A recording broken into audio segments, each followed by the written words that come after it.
ऐसे हुई थी भगवान राम की मृत्यु, जाने मर्यादा पुरुषोत्तम की मृत्यु से जुड़ी कथा। मित्रों, प्रभु श्री राम का जन्म त्रेता युग में हुआ था। एक अनुमान के अनुसार उनका जन्म 5114 ईसा पूर्व माना जाता है। कहते हैं जिसने धरती पर जन्म लिया है उसका मरण निश्चित है। भगवान श्री राम ने भी धरती पर मनुष्य के रूप में अवतार लिया था। कई जगहों पर राम जी की मृत्यु या बैकुंठ धाम जाने का अलग अलग वर्णन मिलता है। भगवान राम की मृत्यु के बारे में जो कथाएं मिलती हैं, उनमें से कुछ कथाएं इस प्रकार हैं। कहा जाता है कि जब माता सीता को अपने पवित्र होने का प्रामाणिकता सिद्ध करने के लिए कहा गया, तो उन्होंने परीक्षा देकर अपने पवित्र होने का प्रमाण दिया। लेकिन इसके पश्चात सीता जी अपने दोनों पुत्रों कुश और लव को राम जी सौंप दिया और धरती माता ये कहा कि हे माता, मुझे अपने अंदर समा लीजिए। माता सीता जी के इतना कहते ही धरती फट गई और देखते ही देखते वह भूगर्भ में चली गई। सीता जी के इस तरह से चले जाने के कारण राम जी व्यथित हो उठे और यमराज की सहमति से सरयू नदी के तट पर गुप्तार घाट में राम जी ने जल समाधि ग्रहण कर ली।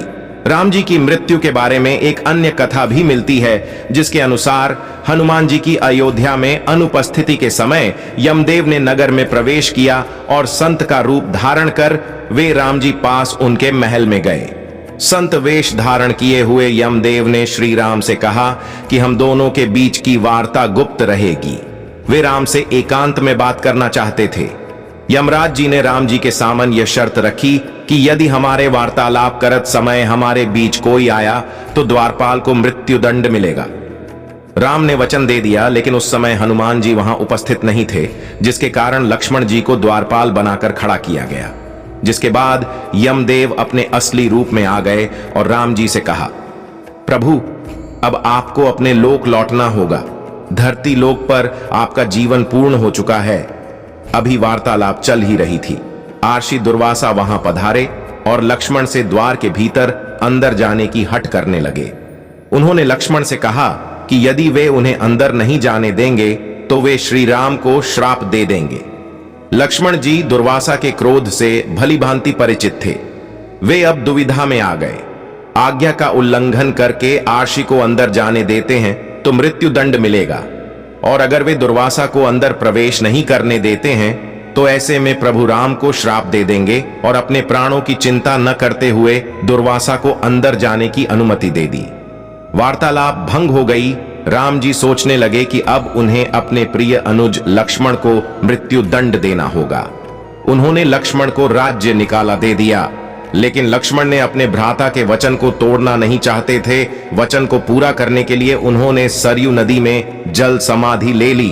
लक्ष्मण के सरयू नदी में समाधि लेने से राम जी अत्यंत दुखी हो गए और उन्होंने भी जल समाधि लेने का निर्णय कर लिया। माना जाता है कि जब राम जी ने सरयू नदी में जल समाधि ली तो उस समय हनुमान, जामवंत, सुग्रीव, भरत, शत्रुघ्न आदि सभी लोग उनके साथ वहीं पर उपस्थित थे।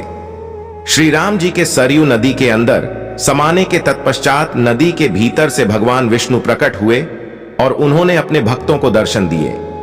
इस प्रकार से राम जी ने अपना स्थूल रूप त्याग दिया और अपने वास्तविक स्वरूप अर्थात विष्णु जी का रूप धारण किया, और इस तरह से राम जी ने वैकुंठ धाम की ओर प्रस्थान किया। अगर जानकारी अच्छी लगी हो तो वीडियो को लाइक और चैनल को सब्सक्राइब अवश्य करें और कमेंट में जय श्री राम जरूर लिखें। धन्यवाद।